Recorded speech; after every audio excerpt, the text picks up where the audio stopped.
Que les églises soient des actrices de paix n'a rien d'évident quand on regarde l'histoire, et pourtant le mouvement œcuménique au XXe siècle semble bien montrer le contraire.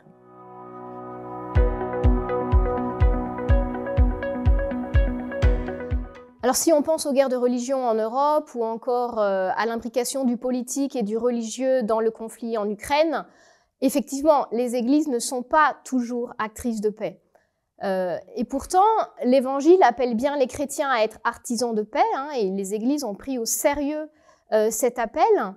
Et c'est là que le mouvement œcuménique a quelque chose à nous dire, parce qu'il est né au début, dans la première moitié du XXe siècle, au moment où l'Europe traversait ces grands traumatismes que sont la Première et la Deuxième Guerre mondiale, et il est né d'emblée avec cette visée de contribuer à réconcilier les nations déchirées, à contribuer à l'effort de paix.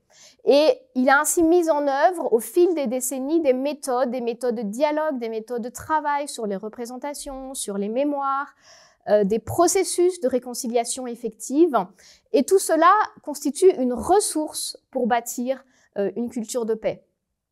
Concrètement aussi, les églises ont contribué à l'effort de paix dans des contextes très différents à travers le monde.